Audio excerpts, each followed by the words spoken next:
Is that your badge number? Well, I hope it is. Let's take a photograph of it, please. Yeah. Just wondering. I've got to prove it. Obviously, I don't know you from Adam. You could be someone just who's... Well, we're not going to do this for fancy dress, are we? Right. As my colleague explained, the reason why we stopped you is because you fit the description of somebody acting suspiciously. Right? Now, you've given a legitimate reason why you're here. Yeah. Right. But we need to see some ID and some proof that you are here legitimately. No, I understand that. Can you see that, please? I understand that, but on another term, I have actually got human rights. Is that your vehicle there? Nope. Okay. So, what form of identification have you got on you to say you're actually canvassing? I've got ID on me, but I don't have to legally show it yet because I've not committed a crime. Right. Obviously, if you... We've had a phone call about suspicious males, so we need to ascertain whether you say you are, but I take it you're not going to give us your name. I get this every week. Verify. Yeah, but you've got to appreciate we get calls from members. No, I understand that, but I'm doing a job, I'm paying me taxes, I'm earning money.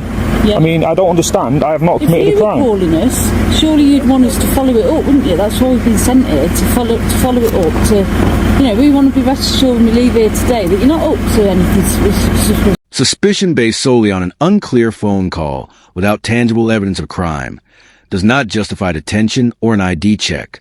The officer's remark about needing to confirm the auditor's identity is concerning, particularly since the auditor never claimed to be someone else. The auditor was simply exercising their legal right to withhold ID, as there was no reasonable suspicion of a specific crime. Under UK law, you're not obligated to provide ID unless you're being lawfully detained under established legal grounds, such as suspicion of criminal activity. Something the officers failed to justify here. Relying on vague third-party reports to demand identity checks invites profiling and the potential abuse of power, especially when no crime has been committed. I understand it in that way, but I'm not... Your name gives you ID, we could ring SafeStar, say, and confirm... Well, you can ring SafeStar and you can ask them if, obviously, if they've got canvases in this area and you'll validate who I am. And what's your obviously, I'm not giving it out. Well, when I ring up SafeStar UK and say you've got canvases and they say they know I'm in this office, they know I'm around here. Because we get issued to a certain area and they keep both names of the people. So where's your ID card? It is on me, but I don't have to show it. I've not committed a crime. We're going round in circles here, aren't we, chap? No, I don't mean human rights, mate. I've not committed a crime. Obviously, you're putting me under alarm and distress now. You both cover it going round there. Obviously, you're trying to say that I have to show my ID. You're putting me under alarm and distress. How am I? You are ID. We've shown you our ID. So yeah, but at the end of the day, you're a public servant. Rather than acknowledging the auditor's lawful right to refuse ID in the absence of reasonable suspicion, the officers continue to pressure him, then bizarrely claim he's causing harassment, alarm, and distress. This is not only ironic, but troubling. How can trained officers, backed by authority in uniform, claim distress simply because someone calmly asserts their rights? Even more concerning, when questioned about their own actions, one officer attempted to justify the imbalance by stating, "We've shown you our ID." But that's not the issue. The real problem is their persistent demand for his personal details without any legal grounds. They attempt to shift the narrative, painting themselves as victims, when in reality, they're the ones escalating the situation. Their circular reasoning and refusal to accept a lawful refusal goes beyond poor policing.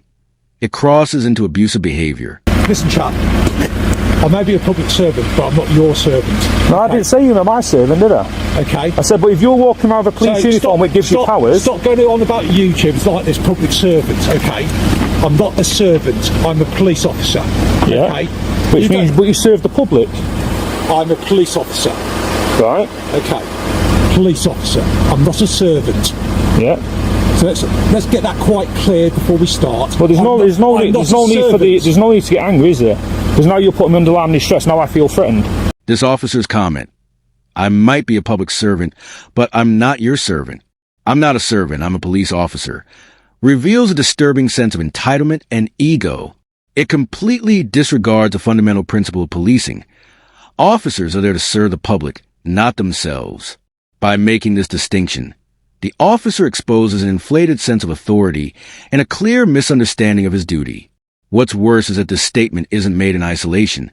It follows a pattern of persistent pressure, intimidation, and a blatant refusal to respect the auditor's lawful rights. The tone is dismissive, confrontational, and laced with sense of superiority. In that moment, the officer isn't just refusing accountability. He's rejecting the core values of democratic policing. This is a real emotional toll on the auditor, who has done nothing wrong. It only amplifies the harassment, alarm, and distress he is already experiencing. What, you feel threatened? Yeah, hence why I'm recording it, just in case anybody's trying anything cheeky. That's fine. I've had it before where police has thrown me on the floor for asking him, have you got ID? So police officers thrown you on the floor? Yeah. And that's what I do. Well, I've asked for him. Very strange. Well, not all coppers are legitimate, are they? Not all coppers are nice. So at this moment in time, am I detained? That's right. What for? What am I being detained for? Have I committed a criminal offence? I've not committed a criminal offence. How can you detain me? Because then you're holding me hostage. You're now restricting my free way of movement, because now you're saying I'm being detained for a crime I've not committed. I will just literally, I'll send this to me my lawyer, mate. This is going straight to my lawyer. First things first, we're recording it. Yeah. Has it just picked up the word that you just said to me? Yeah. Right. This is your first and last warning. You swear at me again, you'll be arrested. Do you understand me? Yeah, but I'm asking why am I being detained? Listen to me. Are you going to listen? I'll listen, but I want you to listen to my point of view. Detained at this moment in time. Yeah. So we can speak to the caller. Yeah. Because as I said, you fit the description of a person seen acting suspiciously. Yeah. Right? Now, until we speak to the caller and fathom out what the caller says to us, you're not going anywhere. Right, so you're detaining me against my own will from a crime that I've not committed. This is a clear abuse of police authority. Detaining someone without solid legal grounds, simply because they match a vague description and someone made a call, is not only poor policing, it's a direct violation of civil liberties. The officer openly acknowledges that the detention is based solely on the word of a caller, and that the auditor will remain detained until they figure it out. That's not how the law operates. You cannot detain someone based on a mere hunch or vague suspicion without objective, reasonable grounds. Under UK law, particularly the PACE, Police and Criminal Evidence Act, officers must have legitimate grounds to detain a person, not just because a caller thinks someone looks suspicious. What this officer is doing is presuming guilt before innocence, upending the very foundation of justice. Are you going to admit that now on camera, that you're detaining me when I've not committed an offence? Till we speak to the caller. Yeah. See exactly what the caller says you have or haven't done. Right, but technically you can't detain someone if they've not committed a crime, because then that's holding them against their own will. Well, once we speak to the caller, yeah, but now the crime has been committed, then I will tell you what's going to happen next. So you're actually admitting you've illegally detained me for a crime I've not committed? We haven't illegally detained you. Well, if you've not detained me, then I'm free to go. Tell you what, walk up there and we'll follow you then if you need to speak to you again. Well, then it's harassing. Off you go. But then it's harassing. It's not harassing. No, what I'm saying is, if you'd like to leave, Right. if you'd like to leave now and walk whichever way you like, carry on. And if I need to speak to you at a different time, I'll come after you and have a word with you. This officer's response is deeply troubling and reflects a complete disregard for lawful procedure and individual rights. Rather than acknowledging the auditor's valid concern about being unlawfully detained, the officer casually suggests, "How about you walk away and we'll follow you?" as though this will resolve the issue. In reality, this only escalates the situation. Surveillance without legal grounds is harassment, particularly after the auditor has explicitly asserted his right to be left alone. What the officer is suggesting is essentially an informal, unwarranted stop, shadowing the auditor in the hopes of justifying suspicion later, rather than acting on solid legal grounds in the moment.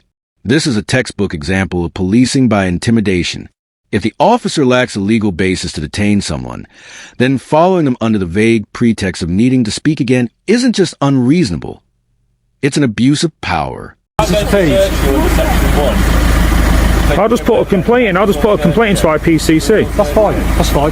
Because obviously you're illegally detaining me for a crime I've not committed. So obviously, like I'm going to ask again, am I being detained for a crime? Because obviously now no one's answering. If I'm not being detained for a crime... I'm just in the process of speaking to your manager. Right. If you'd like to walk away, you are free to walk away. And if I detain us a crime, I will come after you, won't I? It's up to you, sir. I'm not going to turn me back. I'm not going to turn me back on officers so you can body slam me. Do what you'd like. I don't think I'm capable of body slamming. Hey, there's police out there that body slam people for the fun of it. When he's asking for an officer's ID. So you've illegally detained me, you call me a liar.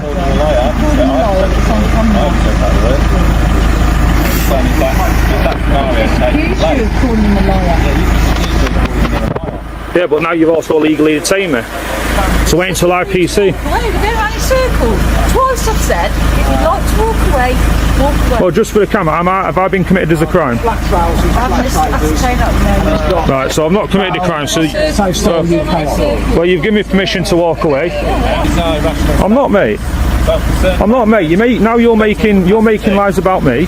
You've also illegally detained me, like I said before, when he says you're now detained. For what crime? He couldn't give me a crime. So he's legally detained me on the spot. He's also kept me hostage. So I do know my rights, and this will be going to IPCC. I will be sending it to my law. I'll wait until it's all over the line. I don't need the log number. I've got your badge numbers.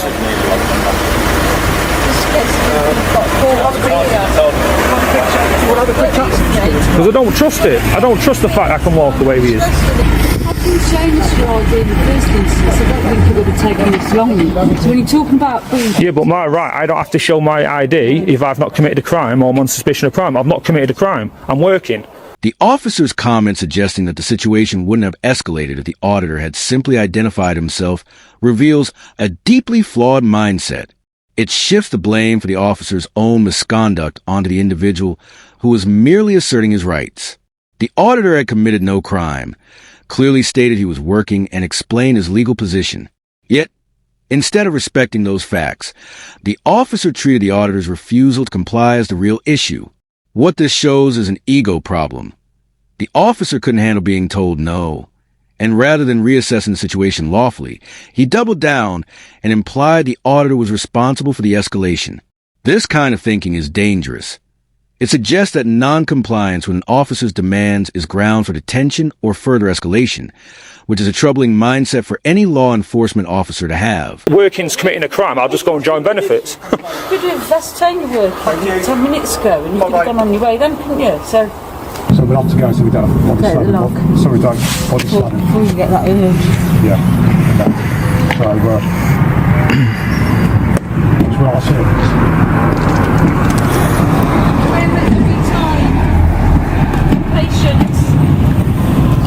Free to go, Sam? Yeah, I'm just waiting for you to leave. I took them to a criminal court and a civil court. At the criminal court, I was awarded £35,000 because of the incorrect ways and the way they did the jobs, which was performed illegally. Officer Stephen Haynes, PC Jarvis and PC Warwick. One of them was suspended for 2 months with further investigation. One of them was fired, and the other one was given a slap on the wrist and was allowed to still do the job, but under investigation by their own. The £35,000 compensation payout speaks volumes, highlighting the extent of misconduct by the officers involved. This wasn't a minor issue. It was a significant violation of Curno's rights. The fact that one officer was fired, another suspended, and a third left under internal review shows this wasn't a simple misunderstanding, but a systemic failure. From the start, the officers displayed a mix of arrogance and ignorance. They demanded ID based on a vague phone call, with no legal grounds to do so. When Curno refused to comply, they escalated the situation unjustifiably. The male officer's comment about not being a servant, and the female officer's suggestion that things would have been smoother if Curno just complied showed their lack of understanding about civil liberties. This wasn't about law. It was about control. Their actions led to serious legal and professional consequences, proving why it's crucial for the public to assert their rights and for officers to be held accountable. Curno's refusal to be intimidated led to real consequences for those who abuse their power. If you found this video insightful, don't forget to like, comment, and subscribe. Also, check out Curno Audit's channel in the description. Thanks for watching, and I'll see you in the next one.